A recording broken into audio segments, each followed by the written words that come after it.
Hello all, my name is Sasha Falcon, and today I will be conducting a financial analysis on Pepsi, also known as Pepsico Inc. Some background about PepsiCo. Pepsi-Cola was in fact founded in 1898. It has a corporate office in Purchase, New York, with Chairman and CEO Indra Nooyi. Its principal business activities include manufacturing, marketing, and distribution of food, snacks, and beverages. An interesting tidbit about uh, PepsiCo is that in 1965 there was the fruitation of the merger between Frito-Lay and Pepsi-Cola. In terms of uh, competition, its industry peers uh, are primarily Coca-Cola, Monster Energy, Dr. Pepper, Snapple Group, and these consist of its major competitors. A closer look at the financials for these companies, um, just to take a further look at how they compare to uh, PepsiCo Inc. Uh, Within the past 3 years, Coca-Cola has had a decline in their overall sales and revenue. Um, More specifically, within the past 2 years, in 2016 and 2017, um, they had revenue of 41.38 billion, and they declined by 15.38% in 2017, leaving them with a total sales and revenue at 35.02 billion. Monster Beverage Corp is the secondary competitor. In 2016, they had sales and revenue of 3.04 billion. However, they are certainly increasing their revenues by a slight bit. In 2017, it looks like they had an increase uh, in revenue of 3.37 billion. And lastly is Dr. Pepper Snapple Group Inc., also noted as DPS. In 2016, they generated sales at 6.44 billion, and 2017 at 6.69 billion.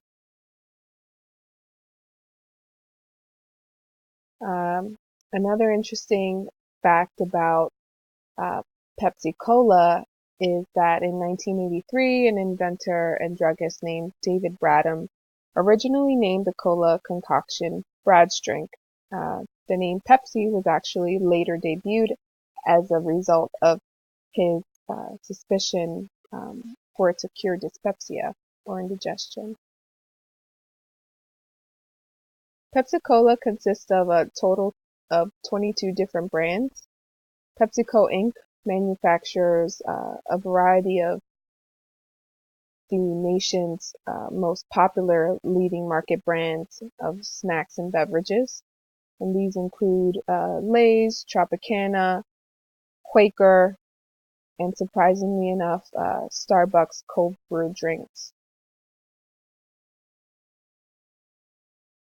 In terms of its global market presence, the company has expanded their market into over 200 countries, including their largest market of North America. However, they do have a presence in Latin America, Europe, Sub-Saharan Africa, Asia, the Middle East, and North Africa. Something that caught my eye in the news, listed on MarketWatch.com, writer Carol Lombardo essentially noted that although sales and revenue had decreased in North America, its presence in an international segment has increased. Therefore, the value of global market has certainly helped them overall.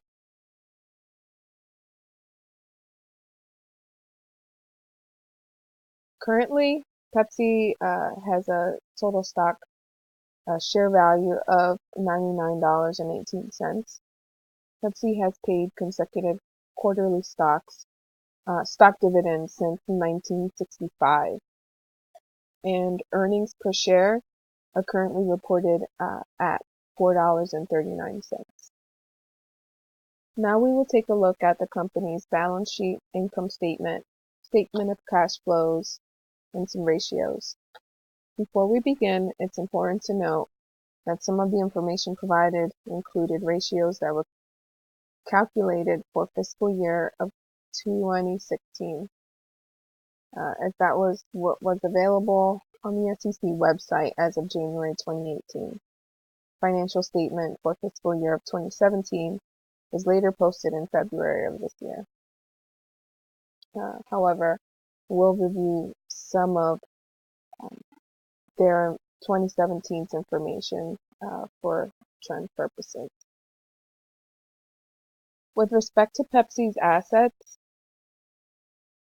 assets have increased within the past 3 years. Liabilities have also increased, as well as stockholders' equity.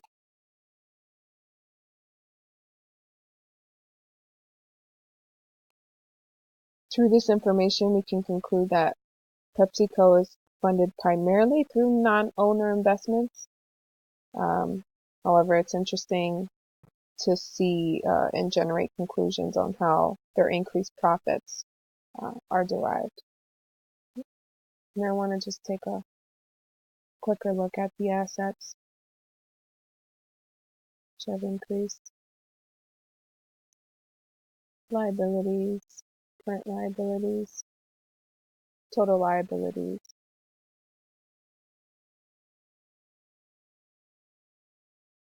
and total stockholders' equity. Now we'll move on to PepsiCo's income statement. PepsiCo generated revenue in 2016, total of $62.8 billion, a slight decrease from the prior year. However, it looks like in 2017, more recently, it's listed at $63.5 billion. Regarding its gross profit, we can note here that it has remained generally the same or pretty parallel in terms of gross profit values, with $34.6 billion within the past 2 years, and more recently at $34.7 billion. Cost of revenue or cost of goods sold, that has also remained steady, with $28.4 billion in 2015, $28.2 billion in 2016, and $28.7 billion in 2017. With respect to its expenses, operating expenses, it has cost PepsiCo Inc. to operate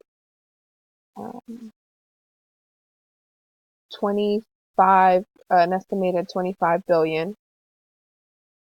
Later in 2016, $24.8 billion.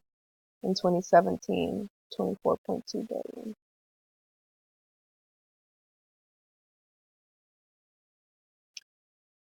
Moving on to net income, we can see that the net income for PepsiCo Inc.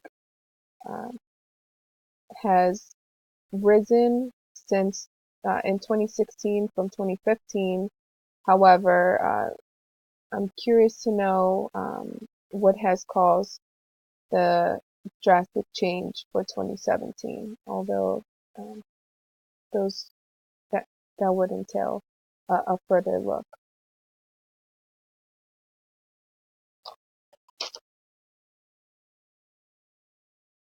Although they have had a slight increase in costs for operations, it seems that as if these investments have generated a net profit in 2015 as in 2017.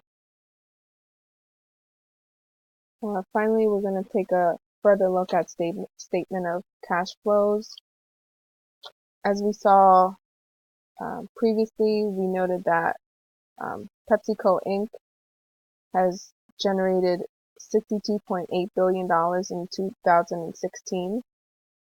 The statement of cash flows just basically provides an additional insight into Pepsi's operating and financial activities. The net cash provided by operating activities was listed at $10.7 billion in 2016. And PepsiCo has been decreasing its net cash use for investing activities with negative amount of a decreased amount of 3.6 million and 3.6 million and 7.1 million respectively. In order to determine its cash conversion cycle, a further look at inventory was taken.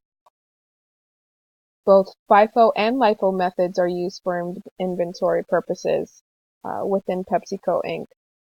And what was determined is that they have 35 days of inventory outstanding and 179 days of payable outstanding.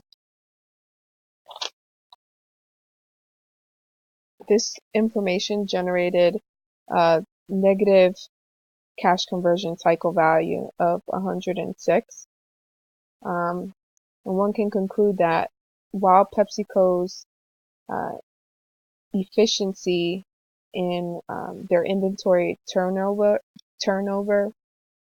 and retaining cash is certainly manageable, they may be putting off their debts for investment purposes. In addition, PepsiCo had financing cash flows in 2015 and 2016 totaling 4.1 billion and 3.2 billion respectively, providing a probable indication that increase in dividend amount may be a result of this negative value.